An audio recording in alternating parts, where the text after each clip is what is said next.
You have a network, you have a dream. You don't necessarily need to wait for everybody. People believe in my product, so then I can market my product. The key takeaway with that is adaptability. What you find yourself drawn to changes over time. Surrounding yourself with talented people to execute on that vision. Film is very difficult. Games change. How do we take it to the next level? I have to say though, I was surprised that you're not coming directly from film background. You're actually from a music background. I'm like a jack of all trades trying to be a master of one, I think. But no, my background actually is in music. So I have a bachelor's and master's of music in opera performance. Wow. Yeah, so that's kind of fun. It's got nothing to do with filmmaking, but I went to UBC, so University of British Columbia, where I did my 2 programs there and wanted to be an opera soloist, which I did for a number of years. I sang in companies across the country. I still sing with a Canadian opera company right now in Toronto, so still love the opera, but filmmaking and being in all things digital and video production is what I do now. But you learn a lot from opera and how it can actually work in film, because it's a very similar setup and production process that you have in video. Yeah, it was really cool. And, I definitely relate to you as a filmmaker that it's just not one linear path as much as I want to like to think of it for myself. Like you just said, you have to be a digital producer, but you also, dabble with the music arts. Is there something that you kind of lean towards more primarily? I don't know. Like I love all things film, and of course that pays the bills right now too. But it's what you find yourself drawn to changes over time. I think as somebody who does any kind of artistic process, you get inspired by one thing, you work at it, you learn it, and in that process, you might find something else that really speaks to you. And in that time, you take on the next idea of what you do, and you run with that process. So it's constantly evolving, and it's constantly, inspiring to try different things and see, like I said, a jack of all trades kind of thing, and how you can kind of go on to the next thing and what that next part of your journey inspires you and what you do. There's a lot of things that kind of inspire me, especially film, but it's kind of always been my, dream to be a filmmaker, an auteur, writer, director. Joe here, coming from the chef background, was that always kind of your thing too, Joe? Like just to be one kind of thing? Because you're dabbling in a whole bunch of industries. Yeah, it started as a culinary artist, and I've always wanted to kind of dabble into like film and that creative space. So I don't know, it was never the main goal, But look what we all do now. We're all working. Exactly. For those who don't know, we all work for Dalstrong. So we all work in video and film, and we all create together, right? Yeah. So that's pretty cool to kind of start at one track, and you never know what you're going to end up doing in life. Yeah, film is crazy, especially when you come from the opera perspective. Because if we go back to even the beginning of the pandemic, let's just say, and there's a lot of interest in doing video production and film production.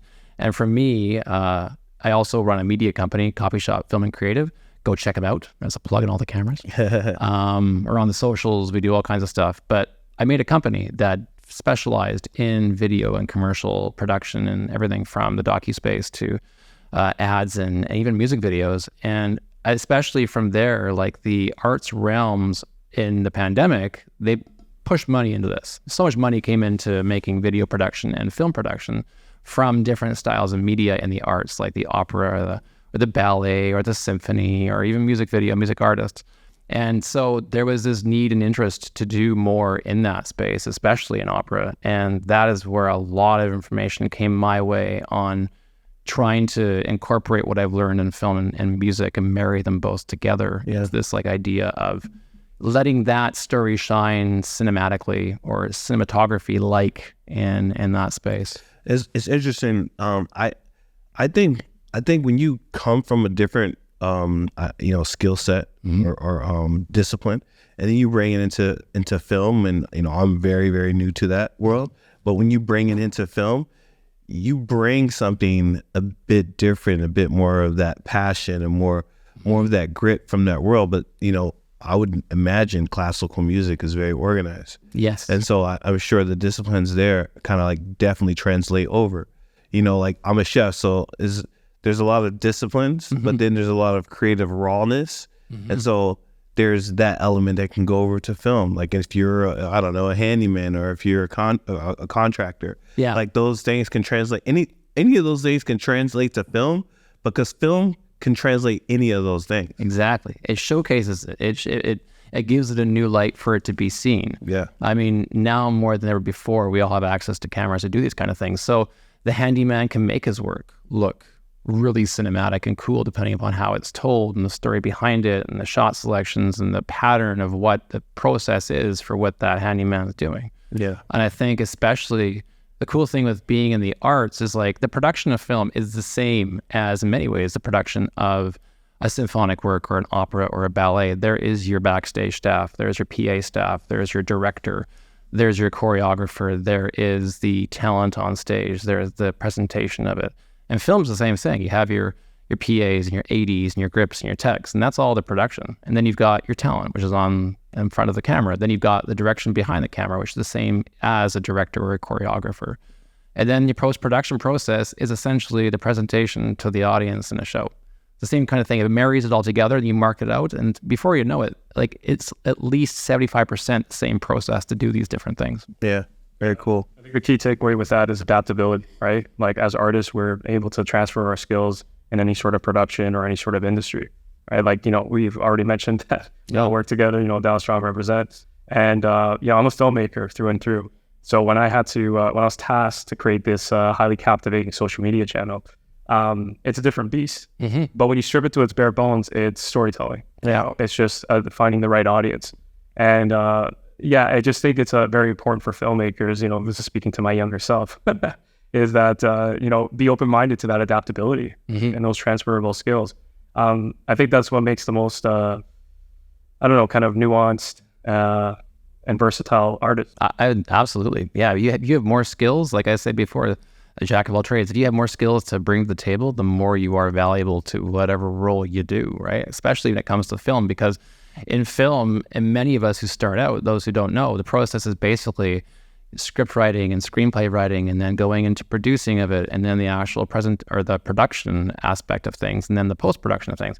And when you're starting out, you don't have a budget for all those team members unless you have a very dedicated group of friends who are like, hey, let's get together and shoot this shit and make a film, right? Yeah. Whereas, if you're doing these things yourself, you are wearing all those hats. So you learn that process because you have to until the budgets become higher to get the production done. Transitioning from short films to feature films, that's always been That's a big transition. That's a huge transition. And it's an upheaval for sure. But I, have the conviction in myself, like you guys know me with my talent and my creativity. It's also knowing the right people. And there's a lot of working parts in it, but that's what it is. It really comes down to money, right? And it comes down to finances, right? It's like you can have all the creativity in the world. People have told me, like, you two were so kind, especially before the podcast, we were talking about, our work.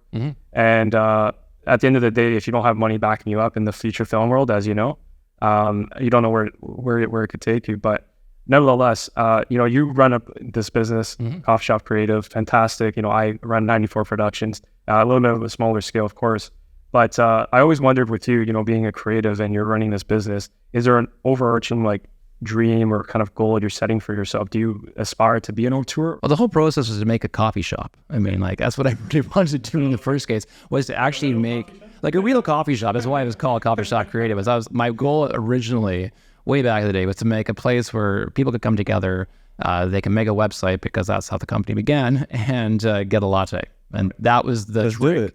Let's do it. I was all for that, making a coffee shop. You come in, you get inspired your latte. You're like, well, shit, I want to make myself a website. Oh, cool. I can actually talk to the barista and talk to some guy on a whiteboard here, and we can actually make myself a digital presence and get my coffee and go.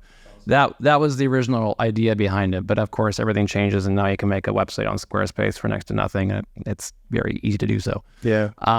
But I mean, coffee shop started from just that. And then it became the next things of a video header that a client might want for a website. So seeing a rotational video.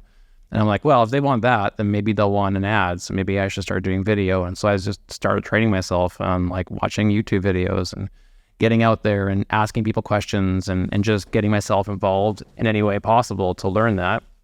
And then nothing teaches you better than doing it yourself. So like I said earlier about becoming the production,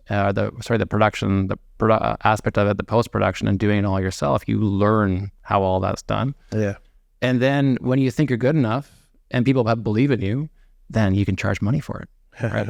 And that's how it actually happens. And then you have the idea that, okay, I can make a product, I can sell a product, people believe in my product, so then I can market my product. And then before you know it, you start to get more clients. And all my business has mostly been word of mouth, say for some marketing online. And then, yeah, it's actually created a portfolio that then, you know, when you want a full-time job, when you have a 4-month-old daughter and you have to pay the bills, not just being a freelancer, you can actually utilize the portfolio that your company, which still runs, it's not going anywhere. Coffee shop's still busy that I outsource work to. But then that actually made me the abilities of saying, applying for bigger jobs and Fortune 500s when you were trying to apply for a bigger position as a PM, being like, I have a portfolio that I have made for myself from starting from the ground and getting up to the next floor of creating. And you can still showcase your talents over time, and you realize, and you watch these reels that you make, you're like, wow, I started here and now I'm doing this. It's mind-blowing. It's just all being able to take the step. That's the premise. And that's a whole podcast topic here, just taking the first step and doing it, because that's what makes a success. Yo, I have a question. I want to step back a bit. So coming from, your background, and you actually went straight into film, right? Yeah, I started off film, but I was just going to interject and say I took a similar route where I reverse engineered how I can get into film. And that's how 94 Productions came about, creating a reel, a portfolio. And Cool. So one of my favorite eras in cowboy movies is when Wyatt Earp was the main consultant. So he consulted a lot of the John Wayne movies and I think one Clint Eastwood movie. Oh, and that's good stuff. Yeah, he was, he was like in his 80s, and this is California. And Wyatt Earp is that legendary sheriff. Like, it's like you read the stories about the guy, it's just like, that's a freaking alpha male. Like, that's a guy. Yeah. And so, like, those movies in that era really resonates to me because it felt real, coming from a real person. Now, when it comes to film, from you guys' perspective, I'm on Dow Strong projects, a lot of the culinary stuff, and which makes sense because I come from that world. I do want to dabble in other stuff down the line, but I want to learn everything I can. But when it comes to like doing a film or directing or producing a film, how important is it to have somebody who has personal relationships to the subject matter that you guys are filming? Like in terms of a connection to it, like like if you're filming a movie with a captain of a ship, and is important to reach out to a captain of a ship and talk to him. I look at Hollywood all the time about these amazing characters. Yeah. Like, Denzel Washington may portray someone, but he'll go and hang out with them for 3-4 months. Yeah. Sometimes they'll bring a certain person on set. Oh, yeah. So, like, how important is that? I think that's hugely important. It's also really important depending upon what type of production you're doing. So in my case, a lot of the work I've done has been in the arts. So I've worked a lot with orchestral conductors or singers or actors, featuring mostly them as whatever the documentary or feature is going to be. So I've been lucky enough to know that what I'm filming is portraying that individual that I'm filming, and they are who they are. The trick is with film, and if you get hired to do something specifically like working with a captain or working on a gangster series or something that's completely different, and maybe it's a story of a sports athlete or whatever else, I think you have to have that aspect of making sure that the film is realistic to the individual telling, because the audience, may be so invested in the story, the moviegoer that you're trying to promote this film to, that if you don't tell it correctly, you don't tell it as authentically as possible, they'll see through it. Like you can't get a non-chef to do a pinch grip on a knife and do slicing demos when you're trying to market a knife, right? Yeah. It's the same kind of thing. You have to have a realistic presentation. And I know for a lot of these historical period pieces, and I'm a huge fan of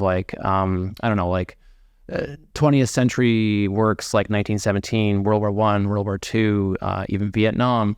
A lot of that style of filmmaking from 1917 to Platoon or even Saving Private Ryan, they would have had... Platoon's such a good movie. Right? And it's not just that, but it's also the cinematography behind it. If you're looking at Roger Deakins' work in 1917, this guy obviously was to his craft. I mean, he's an expert cinematographer. For those who don't know, go study Roger Deakins. If you love filmmaking, you just got it. He's a Bible behind it. Roger Deakins, Dune, right?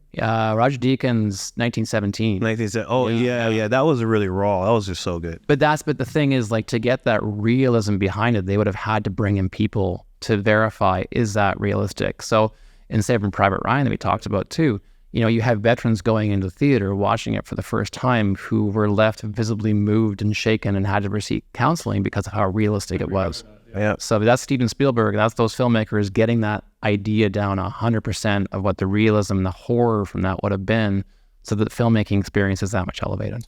Well, I got a follow-up question, and Daniel, I want you to chime in as well. So what about reading a book, a fantasy book, and portraying Lord of the Rings? Like, that was a book. Somebody read that book, and then it became a screen. So how does that work? Like, you have to use your imagination. There's not really need for consultant, and maybe unless you bring the writer in, but how does that work? That's the process of pre-production in film is so expansive. There's obviously script writing, but then there's consultation, there's scouting, there's location scouting, set scouting, talent scouting. All these things that go into that to tell a realistic portrayal of a fantasy piece. And if it's done from a narrative point of view from a novel, you have consultants from estates, for example, like the Tolkien estate, that they have to make sure that it's done in a certain way that is relevant to the estate, obviously approved by the estate, but also is true to the books, unless it's deviating into a brand new form of whatever it might be. Like, these big massive series like Game of Thrones and Lord of the Rings and all that kind of stuff, that's already done and pre-established from books. We know that Tolkien has that. We know this. But for something brand new, of course, they have an easier, clean slate. It's different. It's just a different process. But I think personally, like, the more it's true to it, like with Dune, for example, we want to be true to the books. And I know seeing it yesterday, it's mind blowing. If you haven't seen Dune 2, go watch it. But it's a feast because it does stick to. It does run obviously 2 films out of the first book, but it's incredible, like, to see how realistic the idea. When I watched the movies, I thought of what I thought when I read the book, and I think that's huge. Like, if you watch something and you don't think differently from what you've read. Like Lord of the Rings, same thing. I thought of what I was when I was 13-year-old kid reading it for the first time. It translated to what I saw on the screen. Yeah, that's cool. Save the Tom Bombadil crap and all that kind of stuff that Tolkien went off on those different tangents on, but the story itself felt like what I was reading, and I think that's a huge thing. That is the goal from what you're making on a piece that pre-exists. Well, when the book does it justice, that could be incredibly moving, because I remember being in the comment sections for Dune Part 2. After every movie, I like to, kind of study it and do an analysis, see what the film community has to say. And one of the commenters was like, he was emotionally moved in the theater. He actually broke down crying, and his girlfriend's like, "Are you all right?" And he's like, "Yeah, I just never thought I'd see the day where, a book adaptation was, truthfully brought to the screen." 100%. And I think that's what any creative, aspires to do. Hearing Denis Villeneuve, talk, on Variety, explaining YouTube videos, doing a scene breakdown of the thought process that goes into it. You kind of see the passion, you feel the passion being exuded from that, every minor detail, because people don't know it's like a science that goes as much as it's an art. 100%. I've done days too on I've done all things on film. I've no shame. I've been in background. I had a great time being background back in the days. I did the whole continuity stuff on Suits. I've done all kinds of things in film. And when you do that kind of things, you get higher up into it before the video style crew production. I've done some feature things where I've been stand-ins. I've done even some small bit roles being an actor member. And I remember one day I stood in on, I think it was it Suits, or was it the big series shot here? Handmaid's Tale, I think I was doing. Handmaid's Tale, yeah. Yeah, so I was standing on Handmaid's Tale for a character, and I remember seeing all the mood boards that you don't really see when you watch the film. You have no idea the post-production process of what they're trying to achieve on a fight scene or whatever else. And I was stand-in, which basically means that you are the person that does the camera setup. So before the cameras roll, they bring somebody in for the talent who you look like. Yeah. I've done it for Owen Wilson a couple times. Oh, really? Yeah. Not to name drop. I can see that. Yeah. Did a Geico commercial once. But anyways, no, with that, it was fun to do this. And so when it came to Handmaids and I was doing some stuff on that, seeing the mood boards on this was so cool to see the artist representation of what the cameras were getting. And I think that was really neat, that people don't realize the amount of attention to detail that goes in before a film process actually happens, even in a fight scene. Yeah. It was all mapped out, like the chokes and the holes and the moves and all that kind of stuff. It was all there. That's cool. That's really cool. Something that I'm working towards after learning from you, because I am fairly younger than you, but I'm not a mentor in film. I'm still learning myself, my friend. I truthfully mean that. I know I bug you a lot about that, but I really do mean that. And I noticed the way you've established Coffee Shop Creative and all the people you bring on board, including with Dalstrong, you've established a team, or at least a network. Yeah. And I do have a fairly, significant sized network, but it's not to the degree of how I imagine it to be, where if I'm developing a film, I know who my cinematographer is, I know who my sound recorder is, you know what I mean? The editor. And I admire people like Quentin Tarantino, my hero, because they have, their crew. Yeah. I've always worked with. Like, a buddy of mine called me the other day and says he met the, sound designer that worked with him for 30 years, like all his films kind of thing. And I'm like, that is just so comforting to know. He works with the same guy. It is just surrounding yourself with talented people to execute on that vision. Because that's one thing I wanted to mention, why these films are very successful. Yes, it's the director, but it's the people he keeps close and he trusts. That's what Adam Sandler does. Yeah. I mean, all his films, like, you can go back and, like, there's always a similar or same character. They start working with Jennifer Aniston. That's really cool. Like, they did like 5 movies together, and it's just like, that's really cool when you can come. That's the best and the most organic way to do it. Yeah. It's just like, okay, there's 10 of us. We're all actors.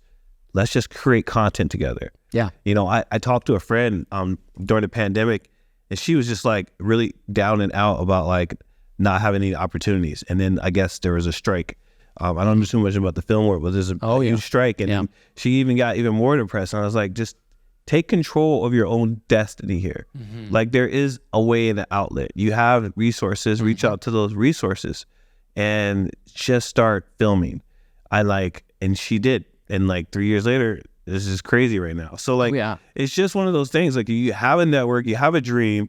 You don't necessarily need to wait for everybody. Like, okay, if you want that big paycheck, and if you want to just do it lazy, and wait for somebody to give you a paycheck, or you can just show up every day, create content every day, work really hard with your team, and everyone grows together. That's pretty cool. I love it. Absolutely. 100%. And I think when it comes to doing content, especially having your team in place, like knowing who you're working with as a crew, like your director and your DP and your sound recordist and your ADs and the camera ops and the first ACs and when you know your team, you run with that team, and you see what you can challenge yourself with, and then you see what the next project you can do, and the same thing after that. That is what I would do with Coffee Shop, and I still do. Yeah. I make sure that I run with the same people, that I know that on the film side of things, there's a film division, there's a web division. My developers for websites, they're always going to be my developers. Shout out to my developers. I love them.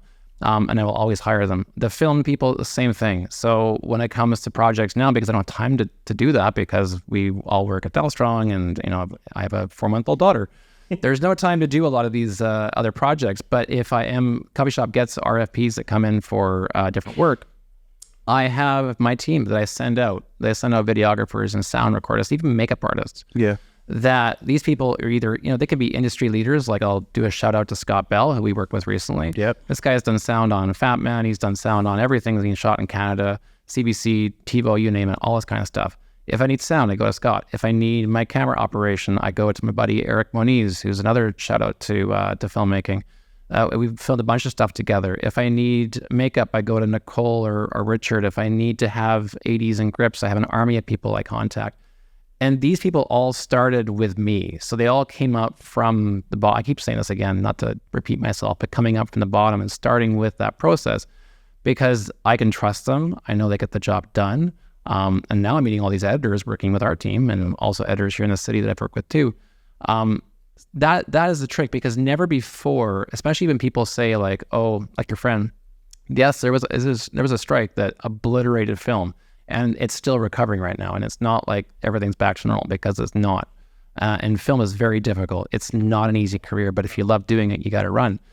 And so what now we have is that everyone has access to making video. Everyone has access to making anything on their phone. Like this iPhone 14 and 15, I mean, they can shoot in ProRes. But if you want to make something, at the end of the day, you can do it. Nothing will stop you, because you have the iPhone. If you want to use a cinema camera, if you can't afford to buy one, go ask your friend if you can borrow them. And if that person probably works in film, offer to give your services for a free day of filming, that you work as an AD or grip for them. so that you can use their camera on a day that maybe you want to film a short film or something on. If you want to have sound, go get a cheap sound lavalier mic or go get a cheap shotgun mic. If you want to do editing, go download DaVinci Resolve. It's free. And even there's also free apps on your phone. Like if you don't have a good computer, you can do it on your phone. There is ways of doing anything right now. And I think that terrifies film companies and big film companies, because you, like, go back 10 years. Do you think we sit in a room with podcast mics and video cameras and do a high-end 4K video? No. The game's changed. The game's completely content changed. Game. We're in the content era. Yeah, Yes. I don't see it going anywhere, because marketing and media since the dawn of time has been a thing, right? Mm-hmm. Like, so it's only going to get more. It's going to get more saturated, and I say saturated, meaning there's going to be a lot more people doing it. But I think there's always going to be viewers if you have something worth viewing, right? So, so it's just like the content game's crazy, but like you said, it's more accessible. It's so accessible. I mean, if you want to learn something, you can. If you want to go onto YouTube, you can teach yourself anything. Obviously, any craft for that matter. You can go onto social media and you can learn things too. But it's just the process of wanting to do it and then being smart about it and then just going at it until you get the point where, like, okay, now I can actually stand beside it and I can promote myself at it, and maybe I can also market myself at it too.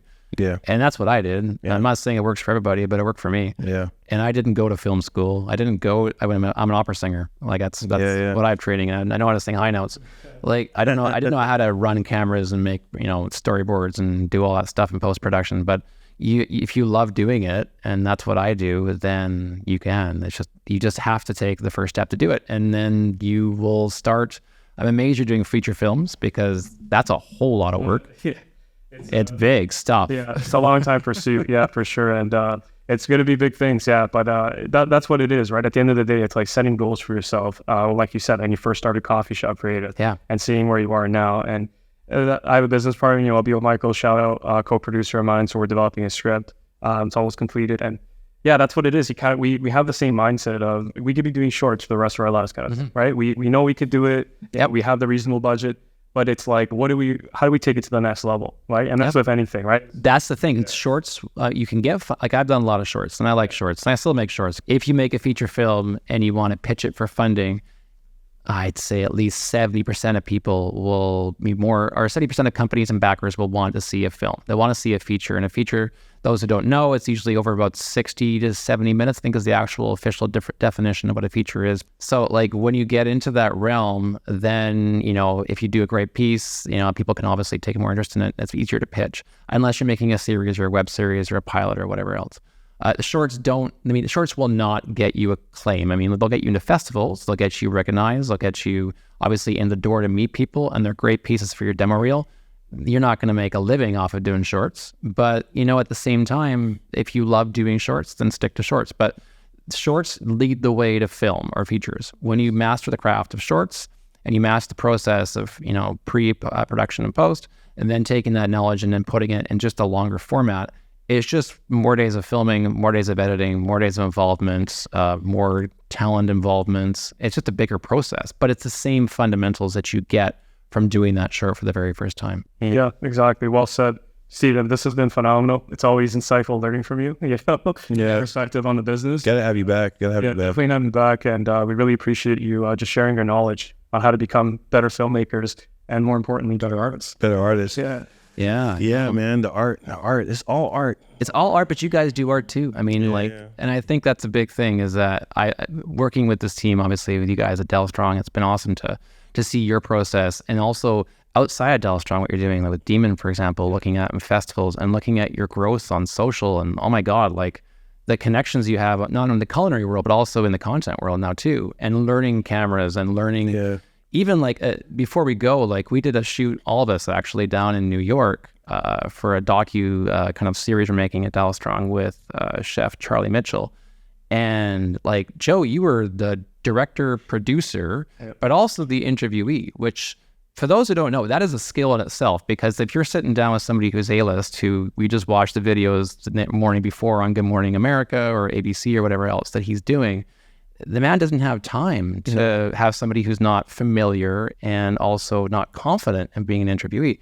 And like, dude, you just crushed it. It was awesome. Yeah. No, thanks, man. That was actually one of the highlights of my career. Honestly, it's just like to be in that seat, to learn from all you guys, and I think my interviewing skills are getting a lot better, and that was a comfort zone because I was a chef, but I think it's getting a lot well-rounded and a lot better. So yeah, I'm very thankful. I cannot wait to see the finished product. It's like one of those things where you're really like, Christmas is tomorrow. Let me not think about it. So it's like, I'm like, I can't wait to see like a snippet of it. So Anamorphic lens is all you need to know. Yeah, it's on a shot in a red too. So red color grading in RAW is not fun. But that's it's beautiful. My directing debut. We'll see.